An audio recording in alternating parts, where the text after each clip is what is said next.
We should stop now, Michael, while I'm ahead. Whatever I say cannot be as good as that. Oh, perfect, perfect. So, Jim, what I want to start with this today is that, central banks have a long history that's replete with blowing up asset bubbles and then popping them with devastating consequences, absolutely devastating consequences. And coming out of the Great Recession, central banks counterfeited, I'll use the word counterfeited, $15 trillion worth of money to buy sovereign debt in order to make governments seem solvent. And I started an inflation-deflation portfolio because I knew governments were going to default on this debt. But now we're being told that central banks can unwind their massive quantitative easings and their balance sheets with impunity. As a matter of fact, Janet Yellen said it was going to be like watching paint dry. Tell me why this time around is going to be different, if you think it is, that this is the first time in history central banks can escape their massive quantitative easing, which they've never done before in history. The first time in history they've done this. Why is this time going to be different for central bankers? Michael, it's a really good story, isn't it? My goodness, it's a fantastic story. I hope you believe it, because I certainly don't. If you want to believe in the tooth fairy, maybe that's how they're going to do it. The tooth fairy is going to save us all. Michael, since 2008, government debt around the world has doubled.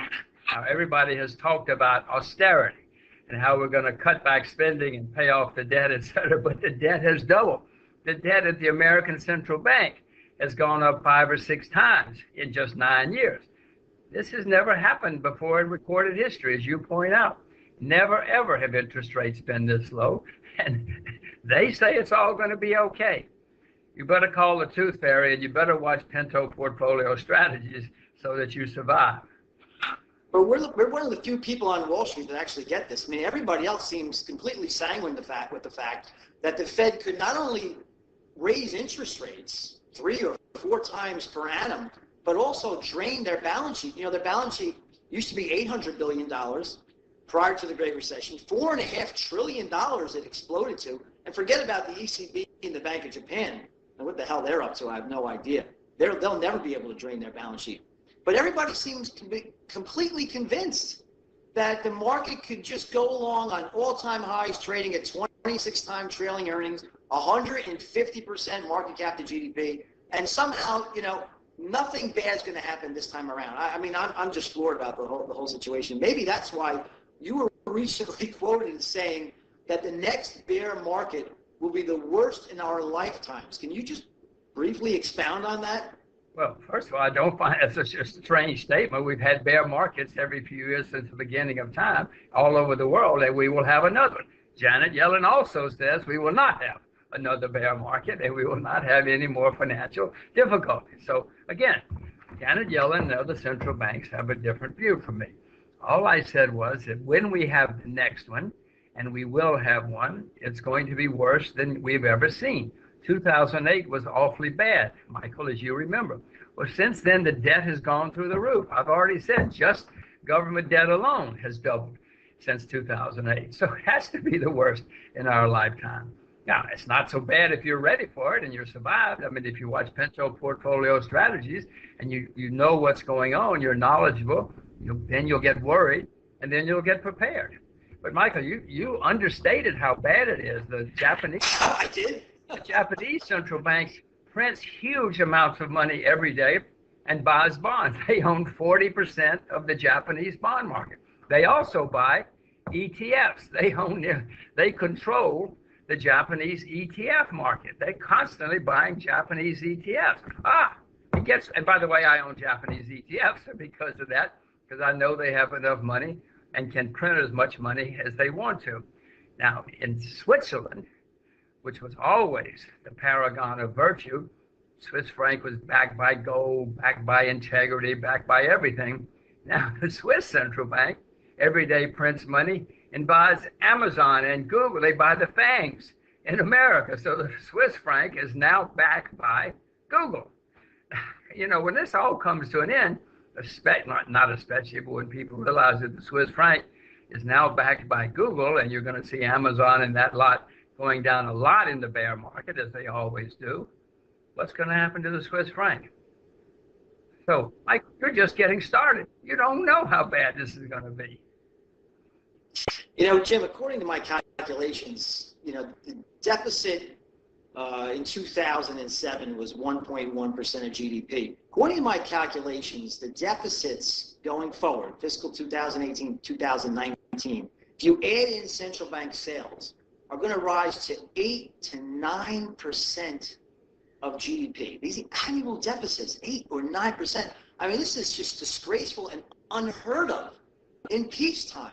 I wanted to ask you this.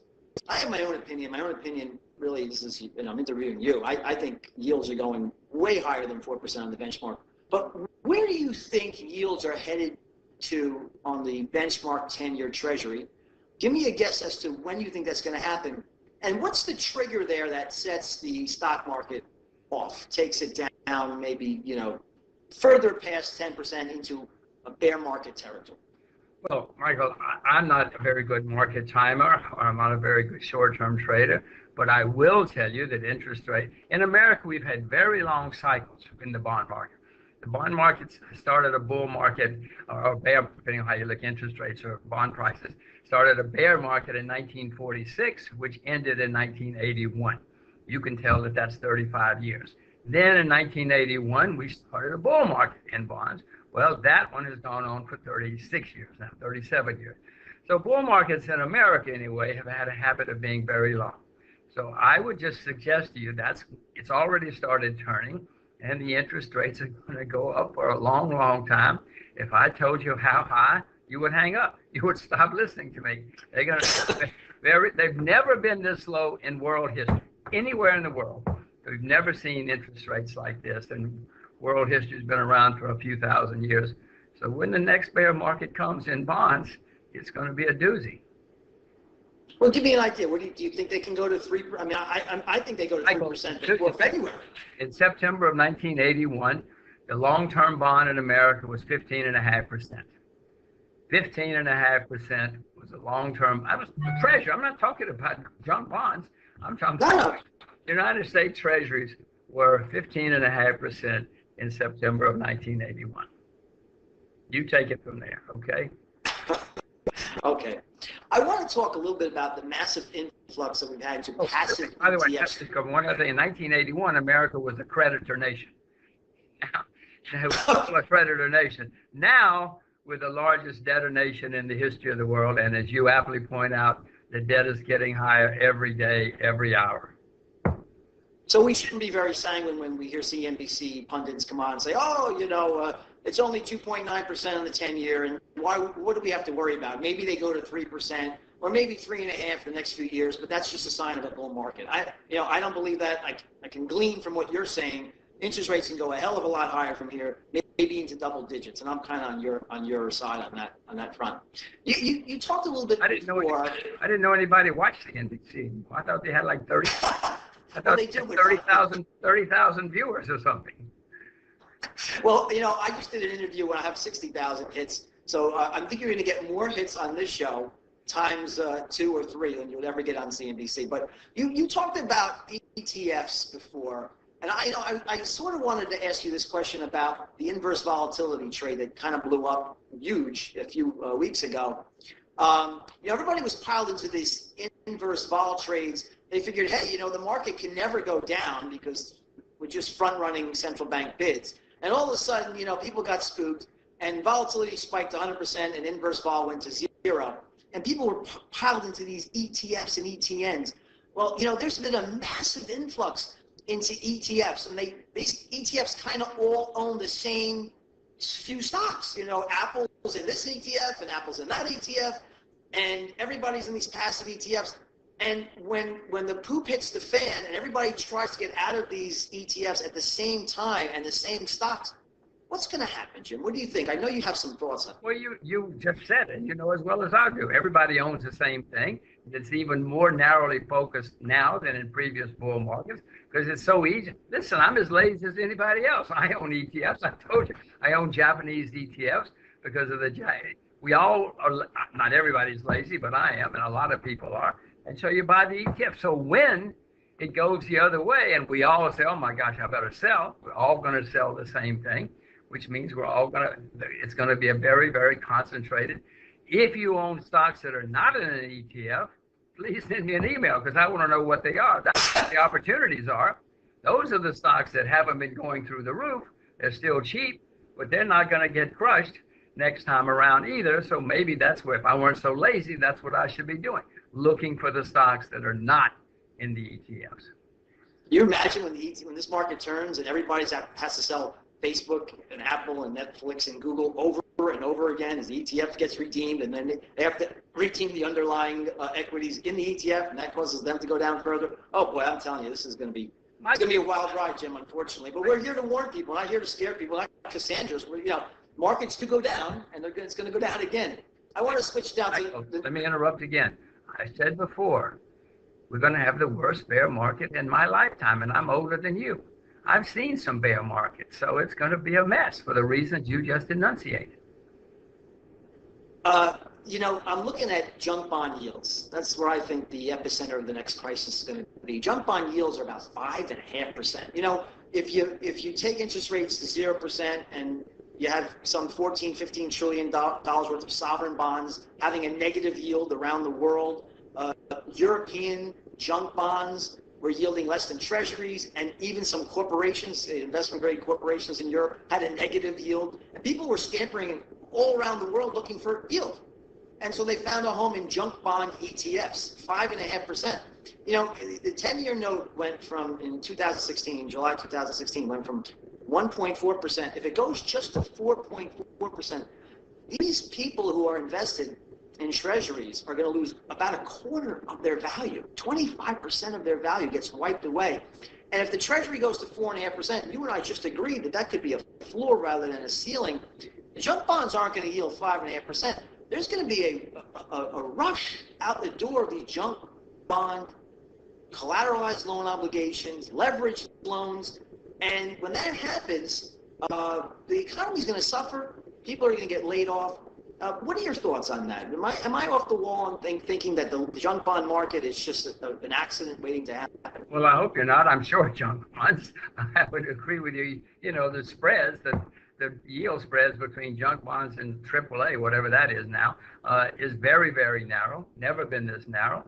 So if and when interest rates go higher, and they've already started, junk bonds are going to get killed. But also, Michael, and that may be where it all starts the next time around. It also may well start with states and municipalities, because there are many, many, many bankrupt cities. Not just in the U.S. Half of Germany is bankrupt, the cities in Germany. Wow. And Germany is a paragon of virtue. We all say, the Germans do it right. They keep their finances in order like the Swiss used to. Well, Illinois is bankrupt. Hartford's bankrupt, especially if interest rates start going higher. So you're going to see a lot of turmoil in a lot of bond markets. The BIS says that 10% of corporations don't have the cash flow, the earnings, to pay interest expenses. 10%. And the IMF says 22% of corporations can go bankrupt the next time yields increase, when yields rise even a little bit. That brings me in mind to the real estate market, Jim. Existing home sales were down 4.3% year over year.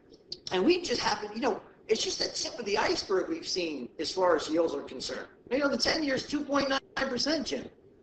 What is the 30-year? 3.1%? It's nothing. It's nothing compared to what's to come. Do you think we could once again have distress in the real estate market? I think. No. Suppose interest rates go to 6%, which historically is not so bad. Historically, it's not, the end of the world.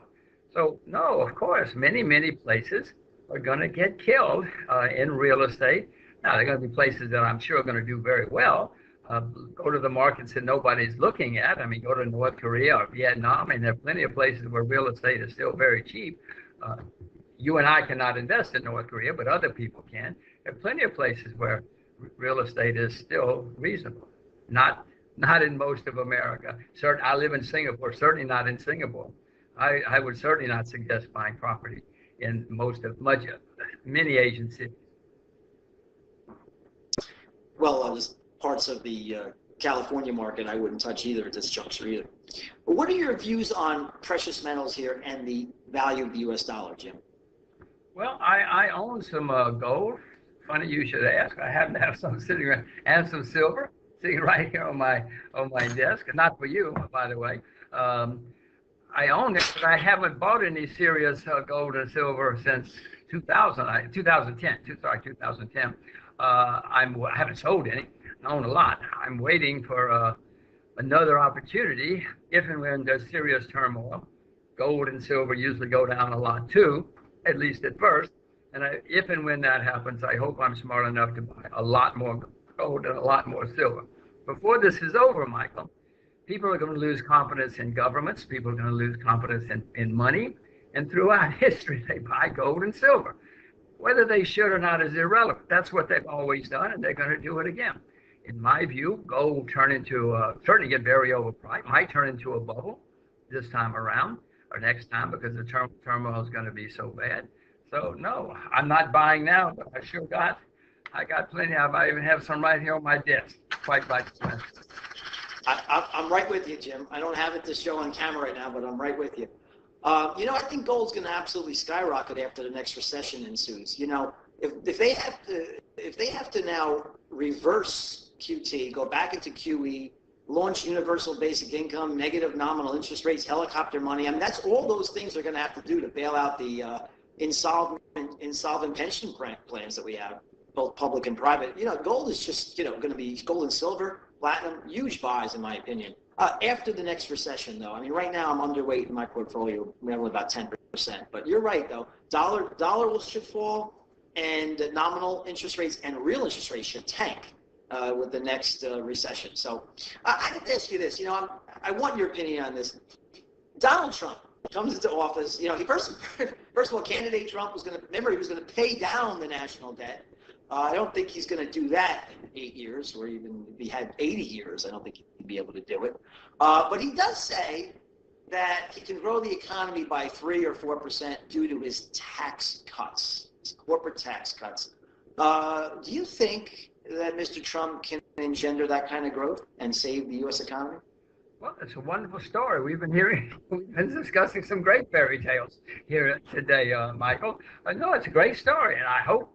I'm an American taxpayer, American citizen, just an American voter, just like you. So I certainly hope he pulls it off. But we've heard this story many, many, many times in America, even in my lifetime and before. Not just America, all politicians all over the world have said this sort of thing. And you know the rest of the story. It has never, ever happened. Except sometimes when there's a serious crisis, such as losing a war or depression or, absolute chaos, it happens. The debt goes down. But the way to get from here to those kind of stories is not a lot of fun. Yeah, I never thought they would run 8% deficit to GDP ratios in peace times.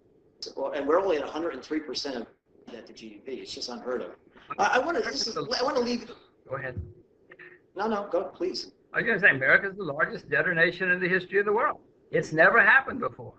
And maybe that's Mr. Trump's idea of making America great again. We're going to be number one debtor in the whole history of the world forever. I don't know. I don't understand. I know some of the stuff he's doing is certainly making China great again. It's not helping America. It's making China great. So maybe he has a secret plan, like Mr. Nixon had a secret plan. You know what? Yeah. There. Yeah. So I want to leave you with this one, not really even a question, just a thought. A former Goldman Sachs banker was quoted in Bloomberg saying, "Jim has been talking about severe corrections since I started in the business 30 years ago. I'm sure he'll be right at some point." Now, this really burned my gut. I got to tell you, Jim, first of all, I don't know where this person was in the year 2000. I don't know where he was in 2008, but you have been correct. You have been right. And I think you are going to be right in a big way very, very soon. Not because I want this to happen. First of all, I hope and pray, Jim, that this country, this great country that I live in, the United States, returns and embraces free markets once again. You know, we had that opportunity in 2008 to do so, and instead of doing just QE1, we extended it all the way out to 2015 and took the balance sheet $4.5 trillion and deformed and defaced and warped every asset on the planet. Because you know what we did, dragged European Central Bank, the ECB, and the BOJ into the same thing, and the Bank of England, and everybody was doing the same thing. So it's my hope and prayer that we return to free markets as soon as possible. But you are going to be right. I want to give you just a chance to say, you know, you are correct. You are a great man. You predicted a lot of this chaos, just like I was a buffoon and laughed at on CNBC all throughout 2006, 2007. I was a scapegoat there. They laughed at me, and I was warning about the fact that the housing crisis would cause an economic collapse, not only in the United States, but around the world. I was proven right. I never dreamed that we would be in the situation where we are today, where central banks dominate the entire global system. So I'm going to leave you with a chance just to defend yourself to this person, this former Goldman Sachs I don't need to defend myself from some Goldman Sachs hack like that. I mean, he obviously does selective news, whatever it's fake news. You've heard he probably invented fake news. You know, if he started 30 years ago, and maybe he remembers how I predicted the 1987 collapse. But it doesn't matter. I've certainly made mistakes, but I've had more than one correct thing in the past 30 years, he said. And actually, in the past 50 years, I've had it right more than once. But Michael, I've made plenty of mistakes. You want to hear about my first wife? Oh, what a mistake that was. Oh, for goodness sake, I make plenty of mistakes. But we'll see. We'll see if he survives, whoever he is. We'll see if he survives the next bear market. We'll see if Goldman Sachs survives the next bear market.